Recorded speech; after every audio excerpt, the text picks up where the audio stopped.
હવે chapter number 3 ને આગળ વધારીએ તો હવે આપણે વાત કરવાની છે સુવાહકોની અંદર વિદ્યુત પ્રવાહનું વહન કેવી રીતે થાય છે। આગળના લેક્ચરની અંદર આપણે જોયું કે વિદ્યુત પ્રવાહનું નિર્માણ કઈ રીતે થાય છે। આ વિદ્યુત પ્રવાહના નિર્માણ બાદ હવે સુવાહકમાં વિદ્યુત પ્રવાહ જો ઉત્પન્ન થાય તો એ કઈ સ્થિતિમાં ઉત્પન્ન થાય, એ ઉત્પન્ન થવા પાછળનું કારણ શું છે, અથવા એવું કહીએ કે જો બાહ્ય વિદ્યુત ક્ષેત્ર લાગુ પાડવામાં ન આવે તો ત્યારે વાહકમાં વિદ્યુત પ્રવાહ પસાર થાય કે નહીં। તો આવી કંઈક વાતોની આપણે આજે ચર્ચા કરવાના છીએ। તો સૌથી પહેલા શરૂઆત કરશું આજનો ટોપિક સુવાહકમાં વિદ્યુતનું વહન।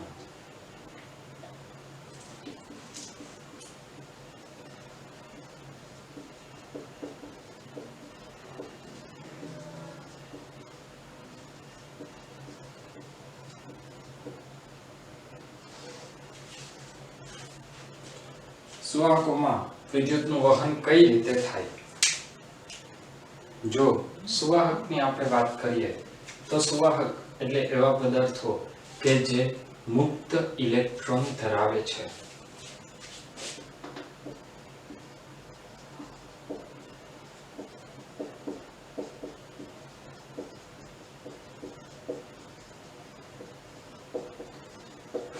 સુવાહકો એટલે એવા પદાર્થો કે જે મુક્ત ઇલેક્ટ્રોન ધરાવે છે। આ મુક્ત ઇલેક્ટ્રોનનો અર્થ શું, ફરીથી એક વખત રિપીટ કરી દઉં છું।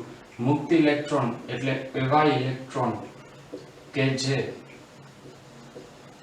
ઓરડાના તાપમાને પણ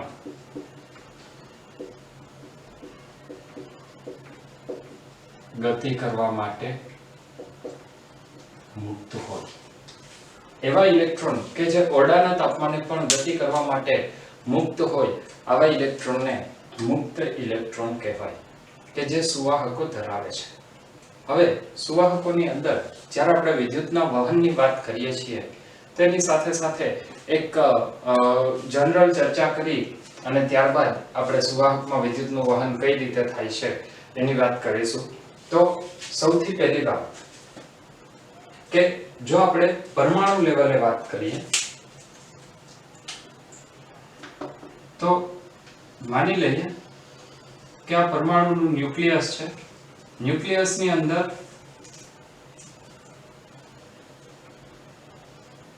પ્રોટોન અને ન્યુટ્રોન આવેલા હોય છે।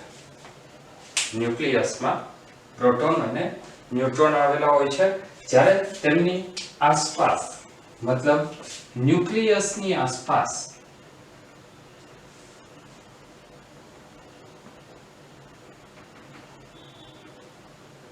ઇલેક્ટ્રોન ભ્રમણ કરતા હોય છે। કંઈક આવી સ્થિતિનું નોર્મલી નિર્માણ થતું હોય। અહીંયા હું ઇલેક્ટ્રોનના અમુક જ સંખ્યાઓ દર્શાવું છું જે આપણને સુવાહક અને અન્ય પદાર્થો વચ્ચેના તફાવત જાણવા માટે પૂરતા છે। તો એક સામાન્ય પરમાણુની વાત થઈ કે જેની અંદર બાહ્યતમ કક્ષામાં કંઈક સંખ્યામાં ઇલેક્ટ્રોન ન્યુક્લિયસની આસપાસ ભ્રમણ કરતા હોય છે। કેટલાક પરમાણુઓની વૃત્તિ એવી છે કે જે પરમાણુના ન્યુક્લિયસ આ ઇલેક્ટ્રોનને સરળતાથી ગુમાવી શકતા નથી। ન્યુક્લિયસ એ ઇલેક્ટ્રોનને સરળતાથી ગુમાવી શકતા નથી। જો ન્યુક્લિયસ આ ઇલેક્ટ્રોનને છૂટો નહીં કરે ત્યાં સુધી એમાં ઇલેક્ટ્રોન મુક્ત થવાનો નથી, અને જો ઇલેક્ટ્રોન મુક્ત નહીં થાય તો ત્યાં સુધી ત્યાં વિદ્યુત પ્રવાહનું વહન થવાનું નથી।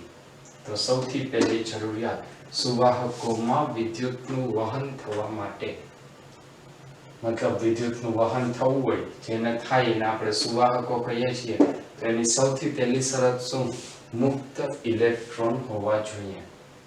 અને આવા ઇલેક્ટ્રોન ઓરડાના તાપમાને ગતિ કરવા માટે મુક્ત હોય છે। આનો મતલબ કે ઓરડાના તાપમાને પણ આમાંથી કેટલાક ઇલેક્ટ્રોન કક્ષામાંથી છટકી જાય છે, કક્ષામાંથી બહાર નીકળી જાય છે, અને એ ઇલેક્ટ્રોન વાહકની અંદર કોઈ પ્રકારની ગતિ કરે છે. હવે આજે આપણે વાત કરી કે સુવાહકમાં વિદ્યુતનું વહન કઈ રીતે થાય. તો આજે ઓરડાના તાપમાને ઇલેક્ટ્રોન ગતિ કરવા માટે મુક્ત હોય તે ઇલેક્ટ્રોનની એક પ્રકારની ગતિનું નિર્માણ થાય. અને આ જે ઇલેક્ટ્રોનની ગતિનું નિર્માણ થશે એ ઇલેક્ટ્રોનની ગતિનું નિર્માણ એટલે વિદ્યુત પ્રવાહ, મતલબ વિદ્યુતનું વહન. હવે આપણે ડિટેલમાં થોડુંક જોવાના છીએ કે આ વિદ્યુતનું વહન ખરેખર કઈ રીતે થાય છે. તો સૌથી પહેલી શરત આપણે એવી વાત કરશું કે જ્યારે ઘનવાહક પદાર્થને વિદ્યુત ક્ષેત્રની ગેરહાજરીમાં જ્યારે રાખવામાં આવે છે ત્યારે તેમાં કઈ અસર થાય.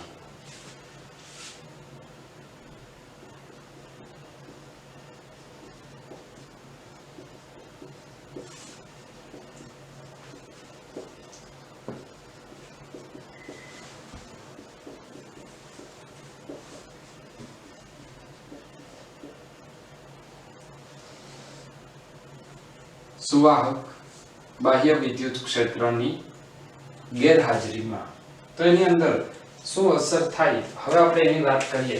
અત્યાર સુધીમાં આપણે જે ભણ્યા છીએ એની અંદર આપણે એવી કંઈક વાત કરી કે સુવાહક એ મુક્ત ઇલેક્ટ્રોન ધરાવે છે. જે મુક્ત ઇલેક્ટ્રોન ધરાવે મુક્ત ઇલેક્ટ્રોન ઓરડાના તાપમાને પણ ગતિ કરવા માટે મુક્ત હોય જે ઇલેક્ટ્રોનની ગતિનું નિર્માણ કરશે. આ ગતિ કેવા પ્રકારની છે તો એના માટે આપણે સૌથી પહેલા વાત કરશું કે સુવાહક કેવી રીતે જ્યારે બાહ્ય વિદ્યુત ક્ષેત્ર લાગુ પાડેલું નથી ત્યારે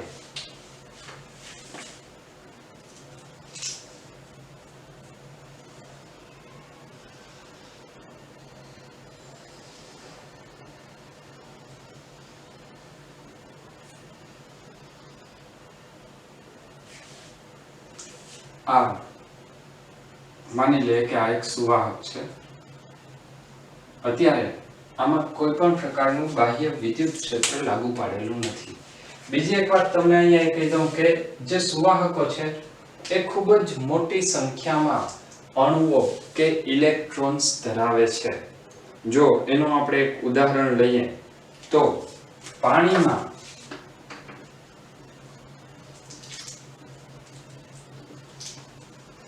લગભગ 1 ગ્રામમાં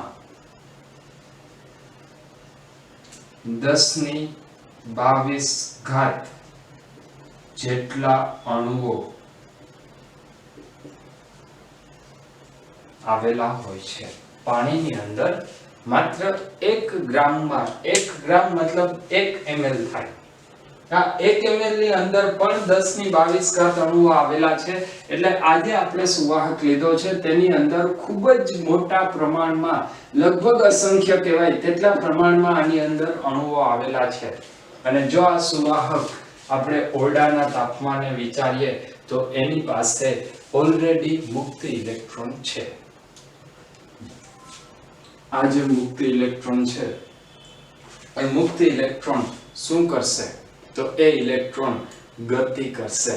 આ ગતિ કેવા પ્રકારની હોય તો એ ગતિ એ અસ્તવ્યસ્ત પ્રકારની આવશે. આ ગતિ કેવી રીતે નિર્માણ પામે છે એના વિશે ડિટેલમાં ચર્ચા આપણે હવે પછી કરવાના છીએ. અત્યારે માત્ર એટલું સમજી લઈએ કે આ ગતિ સતત અસ્તવ્યસ્ત હોય. અને જો આ ગતિ અસ્તવ્યસ્ત હોય તો આનો મતલબ એવો થાય કે માની લઈએ કે આપણે આ કોઈ એક આડછેદની વાત કરીએ છીએ. બરાબર. જો આપણે આ આડછેદની વાત કરીએ તો આ આડછેદમાંથી જેટલા ઇલેક્ટ્રોન એકમ સમયમાં એક બાજુથી બીજી બાજુ જાય છે તેટલા જ ઇલેક્ટ્રોન એટલા જ સમયમાં સામેની બાજુથી આ તરફ આવતા હોય.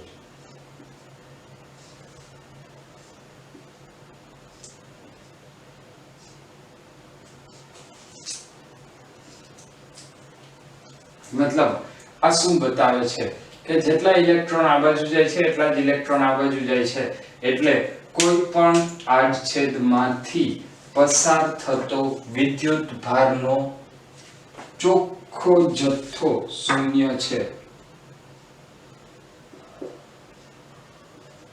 કોઈ પણ આડછેદમાંથી પસાર થતો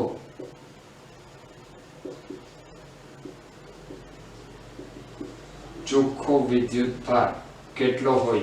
શૂન્ય હોય. આની પાછળનું કારણ શું? તો કારણ જેટલો વિદ્યુતભાર ડાબી બાજુથી જમણી બાજુ જાય છે એટલો જ વિદ્યુતભાર જમણી બાજુથી ડાબી બાજુ આવે છે.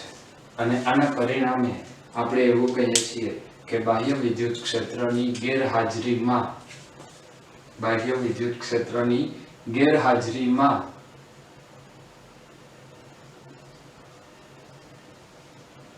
પસાર થતો સરેરાશ પ્રવાહ શૂન્ય હોય છે. પસાર થતો સરેરાશ પ્રવાહ કેટલો હોય છે? શૂન્ય હોય છે. તો આ વાત થઈ સુવાહકને જ્યારે બાહ્ય વિદ્યુત ક્ષેત્રની ગેરહાજરીમાં રાખવામાં આવે ત્યારની. હવે પછી આપણે કંઈક એવી વાત કરવાના છીએ કે માની લે કે એક સુવાહક છે, આ સુવાહકને જો બાહ્ય વિદ્યુત ક્ષેત્રની હાજરીમાં રાખવામાં આવે તો તેની અંદર કેવા પ્રકારની અસર થાય. તો હવે નેક્સ્ટ આપણે ચર્ચા કરશું સુવાહક બાહ્ય વિદ્યુત ક્ષેત્રની હાજરીમાં.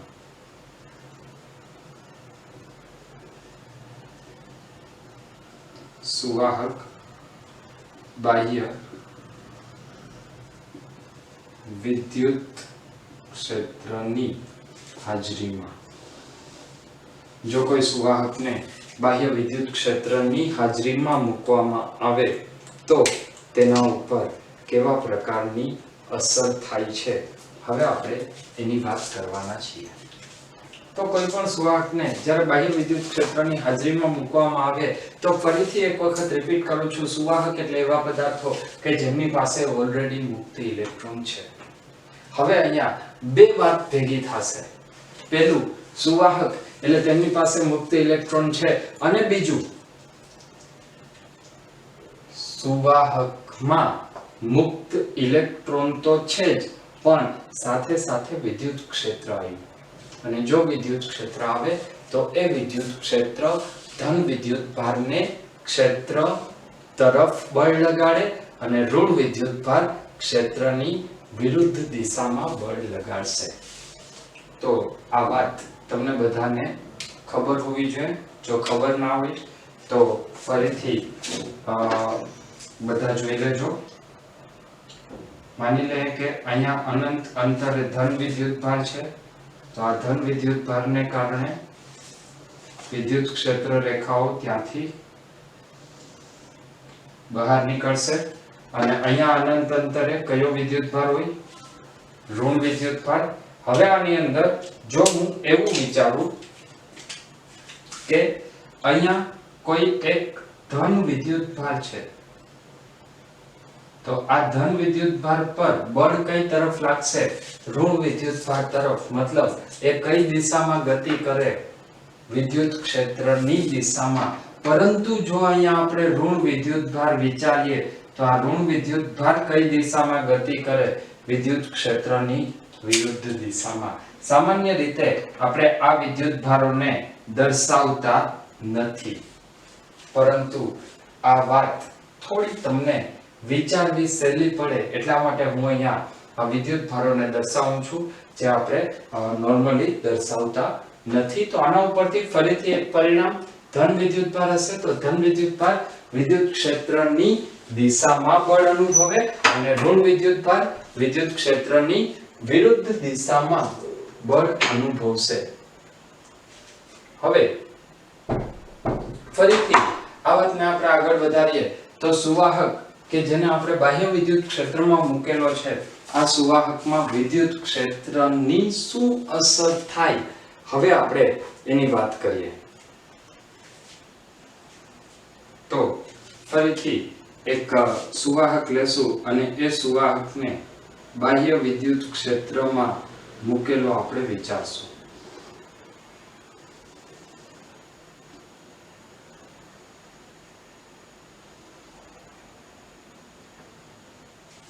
માની લે કે આ એક સુવાહક છે.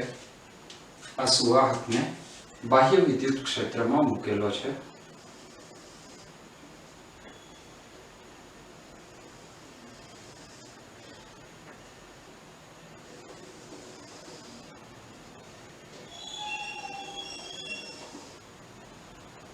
જ્યારે આ સુવાહકને બાહ્ય વિદ્યુત ક્ષેત્રમાં મૂકેલો છે ત્યારે સુવાહકની અંદર પણ વિદ્યુત ક્ષેત્રની દિશા કઈ હશે? બાહ્ય વિદ્યુત ક્ષેત્રની દિશામાં. હવે આ સુવાહક છે, સુવાહકનો મતલબ એવો થાય કે તેની પાસે મુક્ત ઇલેક્ટ્રોન છે, તો ઇલેક્ટ્રોન ગતિ કરવા માટે મુક્ત છે. બીજું અહીંયા વિદ્યુત ક્ષેત્ર આવ્યું તો ઇલેક્ટ્રોન એટલે ઋણ વિદ્યુતભાર કઈ દિશામાં ગતિ કરશે? વિદ્યુત ક્ષેત્રની વિરુદ્ધ દિશામાં. અને જો વિદ્યુત ક્ષેત્રની વિરુદ્ધ દિશામાં જતો હોય તો આ જે છેલ્લો પરમાણુ છે, માની લે કે એને એક ઇલેક્ટ્રોન ગુમાવ્યો એટલે ત્યાં એક ધન વીજભાર આવશે અને સામેના છેડે એક ઋણ વીજભાર આવે, કારણ કે આ ઇલેક્ટ્રોન ગુમાવીને ક્યાં સુધી આવી શકશે? મેક્સિમમ છેલ્લા છેડા સુધી. હકીકતમાં અહીંયા પરિસ્થિતિ કંઈક અલગ હોય છે. આ એક પરમાણુ જે ઇલેક્ટ્રોન ગુમાવે છે તો દરેક પરમાણુ ઇલેક્ટ્રોન ગુમાવે, પણ આનો ઇલેક્ટ્રોન એની બાજુનો પરમાણુ સ્વીકારી લે, એનો ઇલેક્ટ્રોન એની બાજુનો પરમાણુ. આમ થતા થતા છેલ્લે કન્ડિશન શું આવશે? છેલ્લી સ્થાયી કન્ડિશન કે આ બાજુ એક ઇલેક્ટ્રોનની ઉણપ છે અને આ બાજુ એક ઇલેક્ટ્રોન વધારે છે. આવી સ્થિતિ ફરી પાછી રિપીટ થશે. એટલે હવે સમય એવો આવશે કે ધીમે ધીમે આ તરફ ધન વિદ્યુતભાર અને આ તરફ ઋણ વિદ્યુતભાર વધતો જાય છે. તો આ તરફનો ધન અને આ તરફનો ઋણ વિદ્યુતભાર એ ફરીથી વાહકની અંદર બાહ્ય વિદ્યુત ક્ષેત્રની વિરુદ્ધ દિશાનું વિદ્યુત ક્ષેત્ર ઉત્પન્ન કરશે. અને જે વિદ્યુત ક્ષેત્ર બાહ્ય વિદ્યુત ક્ષેત્રની અસરમાં ઘટાડો કરે. એક સ્થિતિ એવી આવશે કે જે સમયે જેટલું વિદ્યુત ક્ષેત્ર અંદરથી પસાર થતું હતું એટલા જ વિદ્યુત ક્ષેત્રની તીવ્રતા હવે અંદરના ધન અને ઋણ વીજભારને કારણે મળે છે. તો આ પરિણામ શું દર્શાવે છે? જે બંને વિદ્યુત ક્ષેત્ર પરસ્પર વિરુદ્ધ દિશાના અને સમાન મૂલ્યના છે એ એવી સ્થિતિનું નિર્માણ કરશે કે એકબીજાની અસર ધીમે ધીમે નાબૂદ કરશે. મતલબ બાહ્ય વિદ્યુત ક્ષેત્રની તીવ્રતા ઘટતી જશે અને એક સમય એવો આવશે કે જ્યારે ટોટલી વિદ્યુત ક્ષેત્ર, બાહ્ય વિદ્યુત ક્ષેત્ર એની અસર અંદરના ભાગમાં કેટલી થાય? શૂન્ય થશે. જ્યારે આ સ્થિતિનું નિર્માણ થાય ત્યારબાદ હવે અંદરના ભાગમાં બળ કેટલું? સુવાહકની અંદર બળ શૂન્ય. અને જો સુવાહકની અંદરના ભાગમાં શૂન્ય બળ હોય તો હવે પછી કોઈ વધારાનો ઇલેક્ટ્રોન એક છેડાથી બીજા છેડા સુધી જઈ શકતો નથી, મતલબ ગતિ કરી શકતો નથી. અને જો એ ઇલેક્ટ્રોન એક છેડાથી બીજા છેડા સુધી ગતિ ન કરી શકતો હોય તો હવે અહીંયા વધારાનો ધન વિદ્યુતભાર આ તરફ અને વધારાનો ઋણ વિદ્યુતભાર આ તરફ આવવાનું બંધ થશે. આનો મતલબ એવો નથી કે બધા જ ઇલેક્ટ્રોન આ બાજુ આવી જાય અને બધો ધન વિદ્યુતભાર આ બાજુ આવી જાય, પરંતુ હવે પછીની ત્યાંની સ્થિતિ આપણે જે ઉપર વર્ણવેલી છે કે આડછેદમાં જેટલા ઇલેક્ટ્રોન એક તરફ આવે એટલા જ ઇલેક્ટ્રોન સામેની તરફ જાય, એવી સ્થિતિનું આગળ ઉપર અહીંયા નિર્માણ પામશે. તો આ વાત થઈ સુવાહકની અંદર વિદ્યુત ક્ષેત્ર કેવી રીતે નિર્માણ પામે છે. તો સુવાહકની અંદર જ્યારે બાહ્ય વિદ્યુત ક્ષેત્ર લાગુ પાડવામાં આવે ત્યારે એની અંદરના ભાગમાં વિદ્યુત ક્ષેત્રની તીવ્રતા બાહ્ય વિદ્યુત ક્ષેત્રની વિરુદ્ધ દિશામાં વધે છે એટલે બાહ્ય વિદ્યુત ક્ષેત્રની તીવ્રતા ઘટે એ તીવ્રતા જ્યાં સુધી શૂન્ય નહીં થાય ત્યાં સુધી ઇલેક્ટ્રોનની ગતિ ચાલુ રહે છે અને એના પરિણામે એક સ્થિતિ એવી આવશે કે જ્યારે સુવાહકની અંદર બાહ્ય વિદ્યુત ક્ષેત્ર શૂન્ય થાય. આજે બાહ્ય વિદ્યુત ક્ષેત્ર શૂન્ય થયું એના બદલે આપણે એવું પણ કહી શકીએ કે એક છેડા ઉપર -q વિદ્યુત ભાર અને બીજા છેડા ઉપર +q વિદ્યુત ભાર પ્રેરિત થાય છે. આ પ્રેરિત થવા પાછળનું કારણ શું છે? એની પાછળનું કારણ એવું છે કે હવે અહીંયાથી વિદ્યુત ભારને આગળ જવા માટે કોઈ માર્ગ હતો નહીં. પરંતુ જો આપણે એવું વિચારીએ કે માની લઈએ કે આ સુવાહકને આપણે બેટરી સાથે જોડેલો છે. જો આ સુવાહકને બેટરી સાથે જોડેલો હોત તો ત્યાં કઈ સ્થિતિનું નિર્માણ પામે? તો આ બાજુ વધારે ધન વિદ્યુત ભાર છે, આ બાજુ વધારે ઋણ વિદ્યુત ભાર છે. અહીંયાથી ધન વિદ્યુત ભાર આવે, આ બાજુથી ઋણ વિદ્યુત ભાર આવશે.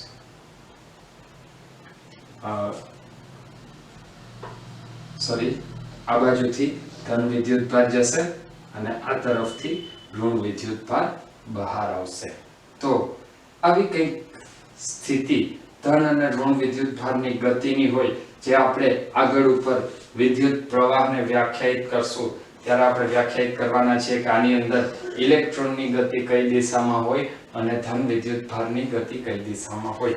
પરંતુ અત્યારે માત્ર એટલું મગજમાં રાખીએ કે જ્યારે અહીંયા બેટરી જોડેલી ના હોય ત્યારે અહીંયા વિદ્યુત ભાર ભેગો થશે ને જો બેટરી જોડેલી હોત તો એ વિદ્યુત ભાર પરિપથમાં કોઈક રીતે ગતિ કરવા લાગે. તો હવે ફરીથી ઇલેક્ટ્રોનની ગતિ કેવા પ્રકારની હોય તેના વિશે આપણે વાત કરવાના છીએ. સુવાહકને બાહ્ય વિદ્યુત ક્ષેત્રની હાજરીમાં મૂકીએ તો તેના પર કેવા પ્રકારની અસર થાય છે તેના વિશે આપણે વાત કરી. હવે એ જ વાતને થોડી એક સ્ટેપ આગળ વિચારીએ.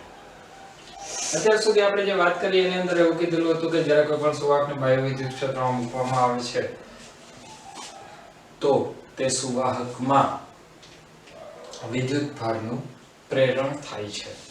મતલબ ઇલેક્ટ્રોન વિદ્યુત ક્ષેત્રની વિરુદ્ધ દિશામાં અને પરિણામે ધન વિદ્યુત ભાર વિદ્યુત ક્ષેત્રની દિશા તરફ એકત્રિત થાય છે.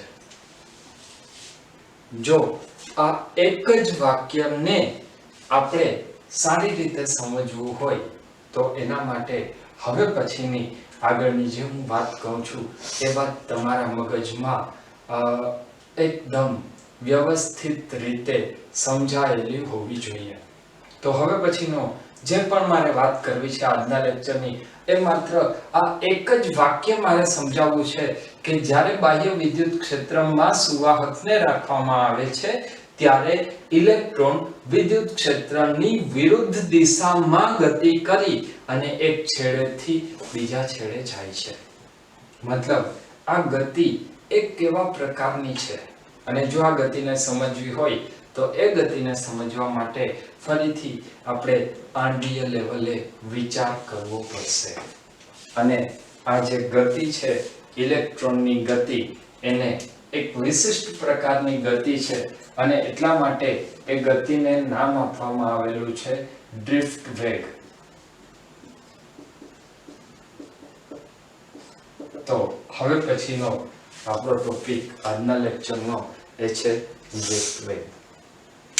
ખરેખર ડ્રિફ્ટ વેગ એ શું છે સૌથી પહેલા આપણે એની વાત કરી લઈએ. તો જો ડ્રિફ્ટ વેગને સમજાવવો હોય તો ફરીથી આપણે હમણાં જે આગળ વાત કરેલી હતી એ જ વસ્તુને ફરી પાછી રિપીટ કરીશું. તો ડ્રિફ્ટ વેગ કેની અંદર હોય? જેમાં મુક્ત ઇલેક્ટ્રોન આવેલા હોય. મુક્ત ઇલેક્ટ્રોન કેમાં આવેલા હોય? તો સુવાહકો. તો આપણી શરૂઆત થશે સુવાહકોથી. સુવાહકો કે જે મુક્ત ઇલેક્ટ્રોન ધરાવે છે, આ મુક્ત ઇલેક્ટ્રોન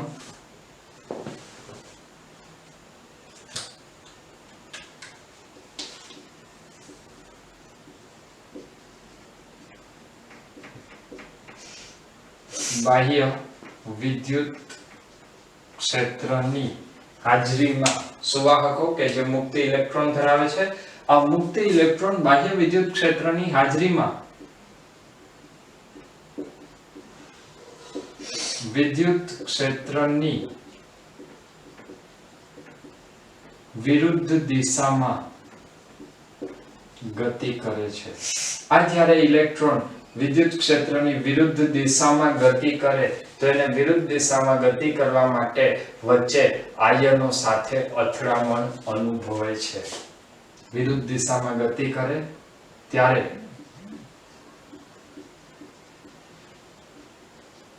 ગતિ દરમિયાન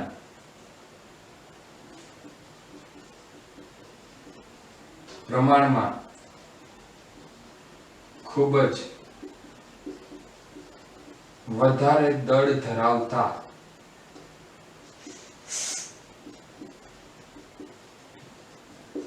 આયનો સાથે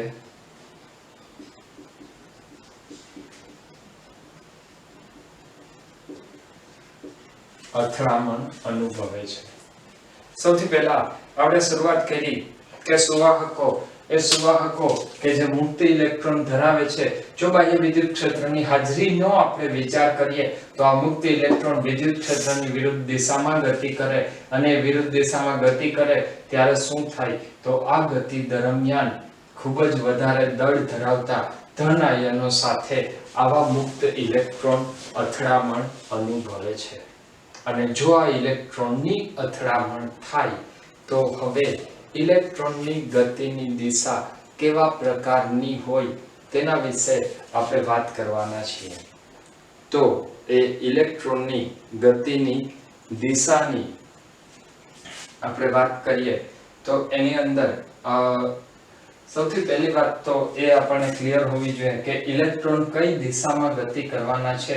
વિદ્યુત ક્ષેત્રની વિરુદ્ધ દિશામાં, પણ આ ગતિ પણ વિશિષ્ટ પ્રકારની છે.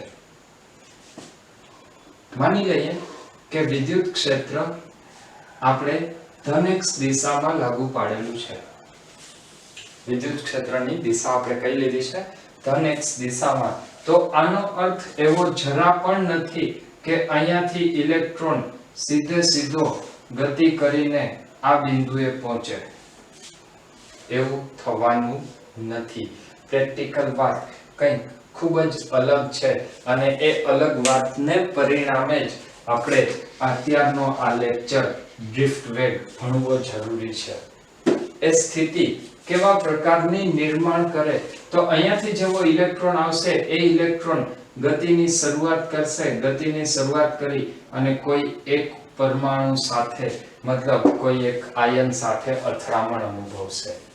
એ જેવો અથડામણ અનુભવે એ અથડામણ બાદ ફરીથી બીજા આયન સાથે અથડામણ અનુભવશે. ત્યારબાદ ફરીથી અન્ય કોઈ એક આયન સાથે અથડામણ અનુભવે, ફરીથી તેની ગતિની દિશા બદલાવી અથડામણ અનુભવે. આમ થતા આ ઇલેક્ટ્રોન ગતિ કરે છે. મતલબ આ ઇલેક્ટ્રોનની જે ગતિની દિશા છે એ ગતિની દિશા કેવી છે? અસ્તવ્યસ્ત દિશા છે. આ ઇલેક્ટ્રોન એક જ દિશામાં ગતિ કરતા નથી. એ ઇલેક્ટ્રોન અસ્તવ્યસ્ત ગતિ કરે છે. એ ગતિ કરવા પાછળનું કારણ શું છે? હવે આપણે એની ચર્ચા કરીએ. એ ચર્ચા થોડી એવી આપણે ડિટેલમાં કરશું. જો બાહ્ય વિદ્યુત ક્ષેત્ર ન હોય તો, જ્યારે બાહ્ય વિદ્યુત ક્ષેત્ર ન હોય ત્યારની સ્થિતિમાં ઇલેક્ટ્રોનનો સરેરાશ વેગ કેટલો થાય? સૌથી પહેલા આપણે ત્યાંથી થિયરીની શરૂઆત કરીએ.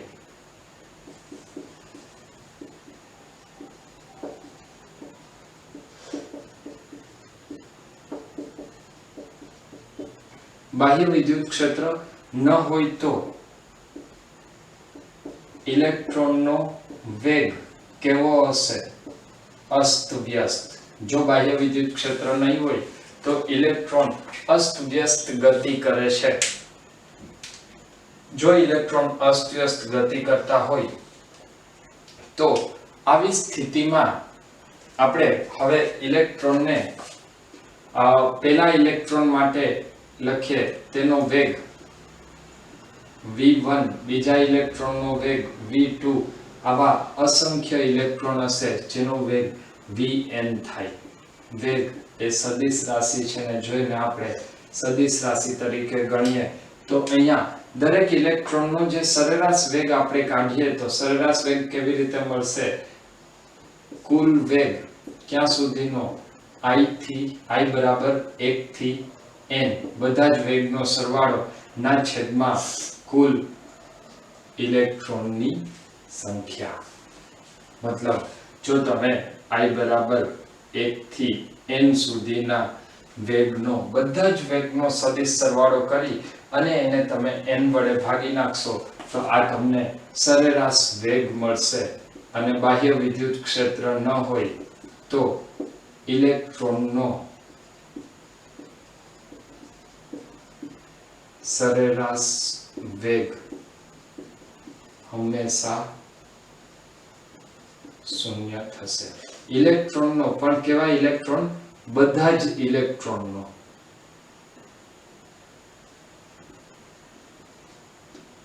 માત્ર એક ઇલેક્ટ્રોન નહીં, આ બધા જ ઇલેક્ટ્રોન માટેની વાત છે કે બધા જ ઇલેક્ટ્રોનનો સરેરાશ વેગ કેવો થાય? શૂન્ય થાય. અચ્છા, હવે એની આગળ એક બીજી વાત કરીએ કે જો અહીંયા બાહ્ય વિદ્યુત ક્ષેત્ર હોય તો શું થાય?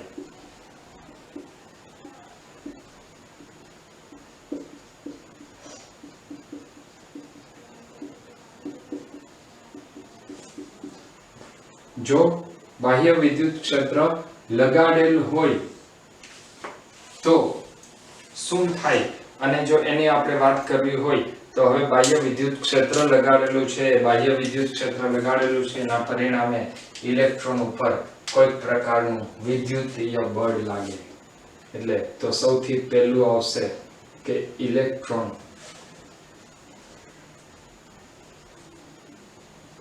વિદ્યુતીય બળ અનુભવે અને આ બળ કેટલું? F = Q × E જેટલું અથવા F = E × E જેટલું. અને ઇલેક્ટ્રોન કે જેના ઉપર બળ વિદ્યુત ક્ષેત્રની વિરુદ્ધ દિશામાં લાગે છે, વિરુદ્ધ દિશામાં લાગે એટલે આપણે F = સદિશ સ્વરૂપે લખીએ તો -E × E લખવું પડે. આ જે બળ અનુભવે છે, જો એ બળ અનુભવે તો ન્યૂટનની ગતિનો બીજો નિયમ એવું કહે છે કે એની ગતિ કેવી થવી જોઈએ? પ્રવેગી થવી જોઈએ. અને આ પ્રવેગ કેટલો? તો પ્રવેગ શોધવા માટે આપણી પાસે ન્યૂટનની ગતિનો બીજો નિયમ છે F = m × a. એના ઉપરથી લખાય A = F/m. અને જો A = F/m લખીએ તો આ પ્રવેગનું મૂલ્ય કેટલું આવશે? તો સદિશ સ્વરૂપે લખીએ તો A = F/m. F = -E × E/m.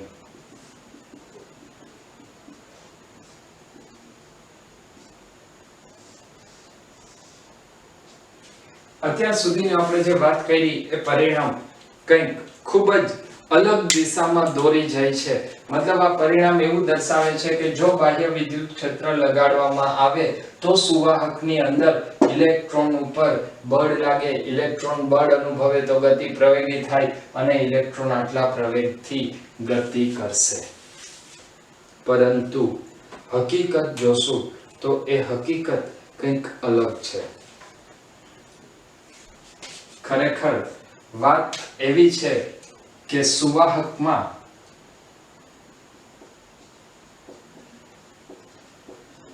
બાહ્ય વિદ્યુત ક્ષેત્રમાં મૂકેલા સુવાહકમાં ઇલેક્ટ્રોનની ગતિ પ્રવેગી હોતી નથી.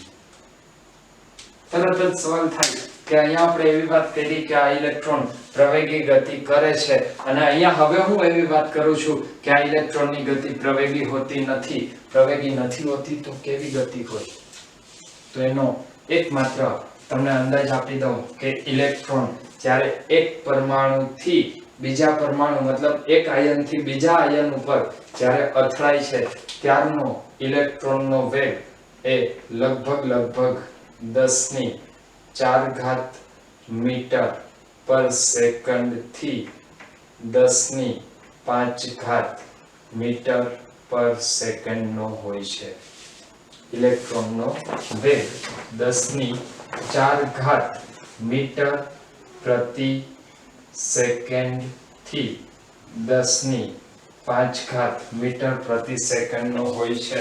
પરંતુ જ્યારે સુવાહકની અંદર ગતિ કરે છે તો સુવાહકની અંદર ગતિ કરે ત્યારે એનો વેગ માત્ર કેટલાક મિલીમીટર પ્રતિ સેકન્ડ નો હોય છે. મતલબ લગભગ 10⁻⁴ મીટર પ્રતિ સેકન્ડ કે 10⁻³ મીટર પ્રતિ સેકન્ડ નો, અને એ પણ અચળ વેગ હોય છે. મતલબ બાહ્ય વિદ્યુત ક્ષેત્રમાં મૂકેલ સુવાહકમાં ઇલેક્ટ્રોનની ગતિ પ્રવેગી હોતી નથી પરંતુ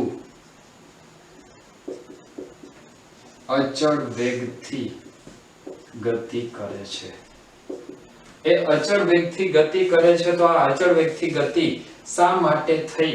જો અચળ વેગથી ગતિની આપણે વાત કરવી હોય તો હવે અહીંયા ફરીથી આ આકૃતિની અંદર આપણે વિચારવું પડશે. માની લઈએ કે એક ઇલેક્ટ્રોન કોઈ એક બિંદુ A થી ગતિની શરૂઆત કરે છે. જો A થી ગતિની શરૂઆત કરે તો અહીંયાથી ઇલેક્ટ્રોન પ્રવેગી ગતિ કરવાનું ચાલુ કરશે. આ જે ઇલેક્ટ્રોન પ્રવેગી ગતિ કરવાનું ચાલુ કરે તે કોઈ એક આયન સુધી અથડામણ નહીં અનુભવે ત્યાં સુધી તે પ્રવેગી ગતિ કરે છે. ત્યારબાદ આપણે અગાઉ વાત કરેલી છે કે ગતિ દરમિયાન ખૂબ જ વધારે દળ ધરાવતા આયન સાથે અથડામણ થાય. મતલબ જેવું એ આયન સાથે અથડાશે એવો એનો વેગ ફરીથી કેટલો થઈ જાય? 0. એ વેગ 0 થઈ ગયા પછી ફરીથી તરત જ એના ઉપર વિદ્યુત ક્ષેત્રની અસરને પરિણામે એક બળ લાગશે જે બળ ફરીથી ઇલેક્ટ્રોનને પ્રવેગી ગતિ કરાવશે. આમ સતત ઇલેક્ટ્રોન દરેક વખતે અથડામણ અનુભવે ત્યારે દરેક વખતે તેનો વેગ 0 થી ફરીથી વધતો જાય છે અને પરિણામે આપણે એવું કહી શકીએ કે ઇલેક્ટ્રોન અચળ વેગથી ગતિ કરે છે. તો જો આ ઇલેક્ટ્રોન અચળ વેગથી ગતિ કરતો હોય તો એ અચળ વેગથી ગતિ કરે તેનો વેગ કેટલો? તો એ વેગ માટે આપણે ફરીથી એક નવો શબ્દ પહેલા વ્યાખ્યાયિત કરવો પડશે અને એ નવો શબ્દ છે રિલેક્સેશન ટાઈમ.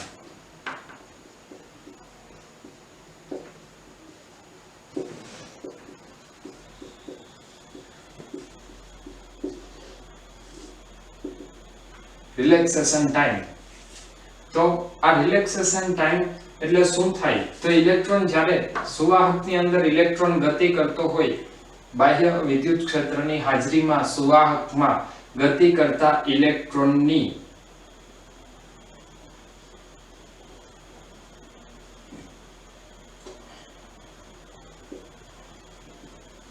બે ક્રમિક અથડામણો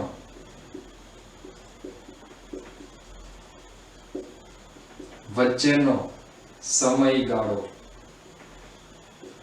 ગતિ કરતા ઇલેક્ટ્રોનની બે ક્રમિક અથડામણો વચ્ચેનો સમયગાળો એટલે રિલેક્સેશન ટાઈમ. અને આ રિલેક્સેશન ટાઈમ એ શું છે? એનું નામ જ બતાવે છે રિલેક્સેશન ટાઈમ. મતલબ ઇલેક્ટ્રોન જ્યાં ગતિ કરવા માટે રિલેક્સ છે, ઇલેક્ટ્રોન જ્યાં ગતિ કરવા માટે મુક્ત છે એવો સમય એટલે રિલેક્સેશન ટાઈમ. તો આ રિલેક્સેશન ટાઈમ એટલે ઇલેક્ટ્રોનની બે ક્રમિક અથડામણ વચ્ચેનો સમયગાળો. અને એ ટાઈમ કેટલો થાય? માની લઈએ કે ઇલેક્ટ્રોન અહીંયાથી ગતિની શરૂઆત કરે છે, અહીંયાથી ગતિની શરૂઆત કર્યા બાદ અહીંયા સુધી એ મુક્ત રીતે ગતિ કરે છે. મુક્ત રીતે ગતિ કરવા પાછળનું કારણ તેના ઉપર વિદ્યુતીય બળ છે. જેને પરિણામે આ ઇલેક્ટ્રોન ગતિ કરશે, એ ગતિને પરિણામે એ વચ્ચેનો જે સમયગાળો છે એમાં એને કોઈ પણ પ્રકારનો અવરોધ નથી, એટલા માટે એ સમયગાળાને નામ આપેલું છે રિલેક્સેશન ટાઈમ. અને જો એને આપણે રિલેક્સેશન ટાઈમ વડે દર્શાવીએ તો હવે ફરીથી આપણે સૂત્ર લખી શકીએ ઇલેક્ટ્રોનની ગતિનું. તો ઇલેક્ટ્રોનની ગતિ માટે હવે આપણે સૂત્ર લખીએ, એ સૂત્ર આપણે વાપરશું અચળ પ્રયોગી ગતિનું સમીકરણ v = v0 + a * t. જો ઇલેક્ટ્રોનનો પ્રવેગ e * e divide by m જેટલો હોય, જો ઇલેક્ટ્રોનનો પ્રવેગ e * e divide by m જેટલો હોય તો આ પ્રવેગ માટે એને સમયગાળો કેટલો મળે છે? રિલેક્સેશન ટાઈમ t જેટલો. ત્યારબાદ તો ફરીથી એનો પ્રારંભિક વેગ કેટલો થવાનો છે અથડામણ બાદ? 0. તો અહીંયા v0 બરાબર શું આવશે? 0. અને આ જે v0 બરાબર 0 આવે છે તો આવા વેગને કયો વેગ કહેવાય? ડ્રિફ્ટ વેગ. તો હવે આપણને સૂત્ર મળશે, એ ડ્રિફ્ટ વેગનું સૂત્ર મળશે. ડ્રિફ્ટ વેગ vd = -e * e divide by m * relaxation time. તો આ ડ્રિફ્ટ વેગનું સૂત્ર મળ્યું, જે ડ્રિફ્ટ વેગનું સૂત્ર આપણને બતાવે છે કે જો કંઈ પણ કરીને બાહ્ય વિદ્યુત ક્ષેત્ર બને તો એ બાહ્ય વિદ્યુત ક્ષેત્રની હાજરીમાં ઇલેક્ટ્રોનનો વેગ એ વિરુદ્ધ દિશામાં, ક્ષેત્રની વિરુદ્ધ દિશામાં વેગથી ગતિ કરે છે, જે વેગ લગભગ અચળ હોય છે. અને આ ઇલેક્ટ્રોનનો ડ્રિફ્ટ વેગ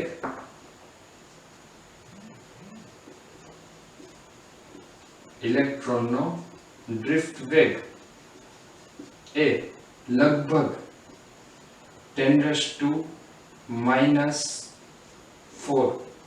મીટર પર સેકન્ડ થી 10⁻³ મીટર પર સેકન્ડ સુધીનો હોય છે.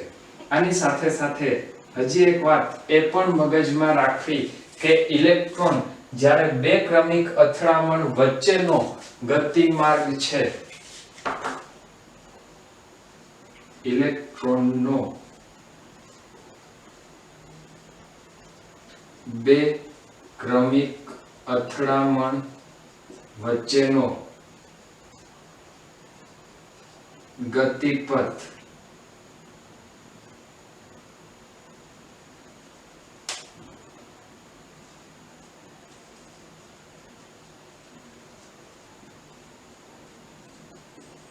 સંપૂર્ણ સુરેખ હોતો નથી. મતલબ અહીંયા આપણે જે દર્શાવેલું છે કે આ ઇલેક્ટ્રોન સીધો સુરેખ ગતિ કરે છે, એ ગતિપથ સુરેખ નહીં હોય. એની પાછળનું કારણ શું?